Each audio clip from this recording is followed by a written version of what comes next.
हम लोगों के बीच में कुमारी ममता जी हैं।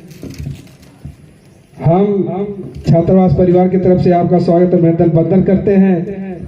क्योंकि आज के कार्यक्रम के विशिष्ट अतिथि डॉक्टर बाल गंगाधर बागी जी सर को अभी दिल्ली निकलना है और आपके कमर में कुछ प्रॉब्लम भी है, आप ज़्यादा देर तक मंच पे नहीं बैठ सकते हैं। और उनके साथ डॉक्टर धर्मेंद्र कुमार जी और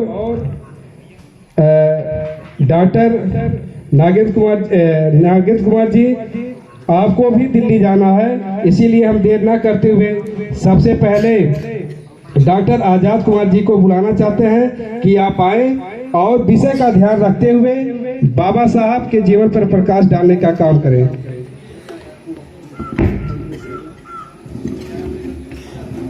सबसे पहले मैं तथागत गौतम बुद्ध को नमन करते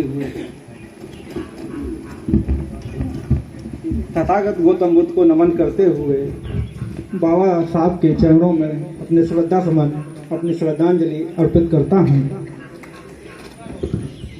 और अपने बहुजन समाज में जन्मे हुए सभी महापुरुषों को नमन करता हूँ। साथियों, मैं एक साइंस का छात्र रहा हूँ, केमिस्ट्री पढ़ाता हूँ, तो मुझे इस टाइटल के बारे में इतनी जानकारी नहीं है जितनी अभी ये भाई साहब बोल के गए हैं या जो वकील साहब बोल के गए, मुझे जानकारी नहीं है। पर लेकिन मैं कुछ बातें बताना चाहता हूँ जो इन्होंने रिजर्वेशन पे कही। अभी इसी गवर्नमेंट में, मोदी गवर्नमेंट में 13 पॉइंट रोस्टर लागू किया गया था।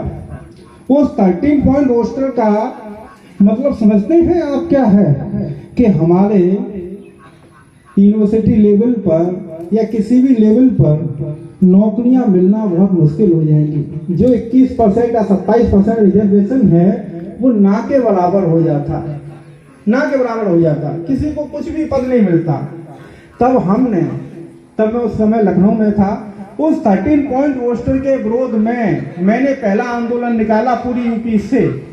और उस आंदोलन में जब लखनऊ के हम हजरतगंज में थे तो उसी दिन अमित शाह की रैली थी। लखनऊ में अमित शाह आए हुए थे। जब हमें पता लगा कि अमित शाह आया हुआ है तो चलो मार्च करते हैं। जब मैं मार्च करने चला तो पुलिस ने लाठी चार्ज कर दिया। उस लाठी चार्ज में मैंने भी लाठियां खाई, मैं भी घायल हुआ था। फिर उसके बाद इसी 13 पॉइंट रोस्टर के लिए पूरे देश में पीआई सुप्रीम कोर्ट में डाली गई। पूरे देश से सिर्फ 5 PIL फाइल की गई थी। उस PIL में एक मेरा नाम भी था। मेरी तरफ से भी सुप्रीम कोर्ट में एक फाइल की गई थी कि 13 पॉइंट रोस्टर के विरोध में। तो साथियों, बाबा साहब के जीवन से यदि आपको कुछ सीखना है तो उनकी कुछ प्रमुख घटनाओं को सीखिए। कि बाबा साहब ने साइमन कमीशन का स्वागत किया था। क्या आपको पता है साइमन कमीशन इस देश में किस लिए आया था? कितने लोगों को पता? हाथ खड़ा करके बताइए कितने लोगों को। लेकिन ब्राह्मणवादी ताकतों ने उनका विरोध किया। क्यों किया विरोध? क्योंकि उनका तर्क था कि इसमें एक भी भारतीय प्रतिनिधि नहीं है। तो मैं बताना चाहूंगा कि साइमन कमीशन क्यों आया था। देखिए साथियों, Simon commission SC ST OBC Hindu मुस्लिमों की आबादी और उनकी स्थिति परिस्थिति जानने के लिए आया था। तो उसको रिपोर्ट देनी थी 1 साल के अंदर कि इन सबकी स्थिति, आर्थिक स्थिति क्या है, सामाजिक स्थिति क्या है, इनका लेवल क्या है, शिक्षा कितनी है, सब चीजों की जानकारी जुटा के उनको अपनी गवर्नमेंट को पहुंचानी थी। पर लेकिन ब्राह्मणवादी ताकतों ने साइमन गो बैक के नारे लगाए कि साइमन गो बैक। पर लेकिन बाबा साहब ने उनका स्वागत किया। बाबा साहब ने जब उनका स्वागत किया तो वो देश में घुमाने लगे। तो ब्राह्मणवादी ताकतों ने कुछ गांव में जाके समझा दिया कि वो इस गांव में भ्रमण करेगा। साइमन भ्रमण करेगा तो पूछेगा लोगों से, तो आप लोगों को बताना है कि भाई यहाँ कोई छुआछूत नहीं है, यहाँ कोई जातिवाद नहीं है। तो गए एक गांव में, तो वहाँ साइमन गए, एक गुड़िया से पूछने लगे कि यहाँ छुआछूत है। साथ में बाबा साहब भी थे। तो उस गुड़िया ने कहा कि नहीं, हमारे गांव में कोई छुआछूत नहीं होती, हम सब भाईचारे से रहते हैं। पर बताइए, इतना बड़ा इंटेलेक्चुअल व्यक्ति doctor Bhimrao Ambedkar, symbol of knowledge, उनके सामने बुढ़िया करिए कि हाँ कोई छुआछूत नहीं उठता। तो बाबा साहब ने कहा अच्छा अम्मा एक काम करिए, जब ये बाल्टी उठा के ले जा जरा एक बाल्टी पानी भर के ना उस कुएं से, जो सामने कुआं दिखाई दे रहा है वो कुआं था ठाकुरों का, वो कुआं था ठाकुरों का। अब वो महिला, दलित महिला कैसे जा सकती थी? कहती वो तो ठाकुरों का कुआं है, वहां तो हम चढ़ ही नहीं सकते हैं।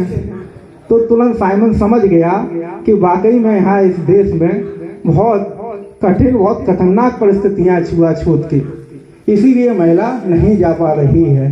तो साइमन कमीशन ने अपनी रिपोर्ट सबमिट की और वो सबमिट होने के बाद उन्होंने अपनी स्थितियां बता दी इस देश की, क्या छुआछूत हुआ। फिर उसके बाद बाबा साहब ने अपने जीवन में महान तालाब आंदोलन चलाया और मनुस्मृति दहन किया 1927 में। फिर उसके बाद बाबा साहब ने कई पत्रिकाएं चलाई, जिसमें आपका प्रबुद्ध भारत, समता, बहिष्कृत भारत जैसी पत्रिकाओं का संचालन किया, एडिटिंग की और उनके द्वारा अपने जन संदेश पहुंचाए लोगों तक और अपनी विचारधारा को बढ़ाने का काम किया। इसके साथ साथियों, ये आरक्षण की शुरुआत हुई, आरक्षण की शुरुआत जब प्रथम गोलमेज सम्मेलन हुआ वहां से प्रारंभ हुआ। तो देश से सभी वर्ग के प्रतिनिधियों को बुलाया गया, तो उसमें अपने वर्ग से डॉक्टर भीमराव अंबेडकर भी गए। पर पहला सम्मेलन 1930 में हुआ था, तो उसमें कांग्रेस ने बहिष्कार किया पहले गोलमेज सम्मेलन का। पर लेकिन बाबा साहब ने अपनी बात रखी, अंग्रेजों ने मानी, क्योंकि बाबा साहब को अंग्रेज बहुत सम्मान देते थे। वो मानते थे कि चलती फिरती लाइब्रेरी है, ये 2 लाख किताबें पढ़ने वाला व्यक्ति है, दुनिया का सबसे बड़ा व्यक्ति है, सबसे ज्यादा नॉलेजेबल व्यक्ति, तो बहुत सम्मान करते थे। तो फिर उसके बाद प्रथम गोलमेज सम्मेलन में कोई निर्णय नहीं निकल पाया, फिर द्वितीय गोलमेज सम्मेलन में गए। तो द्वितीय गोलमेज सम्मेलन में कांग्रेस की तरफ से महात्मा गांधी गए और महात्मा गांधी गए तो उन्होंने अपना रखा कि कहा कि भारतीयों का, सभी भारतीयों का मैं ही प्रतिनिधि हूँ। तब बाबा साहब ने कहा नहीं, आप अछूतों के प्रतिनिधि नहीं हैं, अछूतों का प्रतिनिधि सिर्फ मैं ही हूँ। तो उन्होंने कुछ सवाल पूछे बाबा साहब ने, क्या कोई ईसाई अपने ईसाई बंदे को चर्च में घुसने से रोकता है? तो गांधी ने कहा नहीं रोकता है। क्या कोई मुस्लिम किसी मुस्लिम को अपनी मस्जिद में घुसने से रोकता है? तब उन्होंने कहा नहीं। क्या कोई मुस्लिम कि किसी दूसरे मुस्लिम को कुएं से पानी लेने से रोकता है? तो गांधी ने नहीं। तो ये बताइए, हमारे हिंदू धर्म के लोग एक अछूत को ना तो मंदिर में घुसने देते हैं, ना कुएं से पानी लेने देते हैं, तो आप हमारे प्रतिनिधि कैसे हो जाएंगे? आप हमारे प्रतिनिधि नहीं हैं। तो इस तरीके से देखिए, तर्क और लॉजिक से बाबा साहब ने वहां पर गांधी को डिफीट किया। जब गांधी को डिफीट कर दिया, बेचारा गांधी मुंह लेकर के लौट आए और बाबा साहब ने अपनी बातें रखी और बातें रखने के बाद वहां उनको, बाबा साहब को 2 विशेष अधिकार मिले थे, सेपरेट इलेक्टोरेट और डुअल वोट का अधिकार। डुअल वोट का मतलब होता है कि अगर आप स्पेशल कैटेगरी के हैं तो आपको 2 वोट देने का अधिकार है। सेपरेट इलेक्टेड का मतलब होता है कि सेपरेट इलेक्टेड, जहां से आपकी कंस्टिट्यूएंसी होगी वहां आप अपने प्रतिनिधि को सिर्फ दलित वर्ग के ही लोग चुनेंगे। ये बहुत से लोगों को नहीं जानकारी होगी कि इसको सीखिए, आप लोग पता कीजिए कि सेपरेट इलेक्टेड क्या था, सेपरेट इलेक्टेड का अधिकार क्या था और डुअल वोट का मतलब क्या था। ये अधिकार क्या थे? ऐसे विशेषाधिकार थे, यदि वो मिल जाते हमें तो आज हमारी स्थिति कुछ अलग ही होती है ना।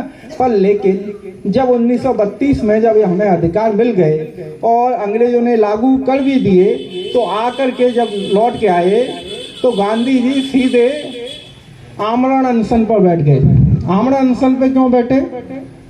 आमरण अनशन पर इसलिए बैठ गए कि जो अंग्रेजों ने बाबा साहब को जो अधिकार मिले हैं या जो उनके द्वारा जो अधिकार मिले हैं सेपरेट इलेक्टेड और डुअल वोट का, ताकि उनको हम ले सकें।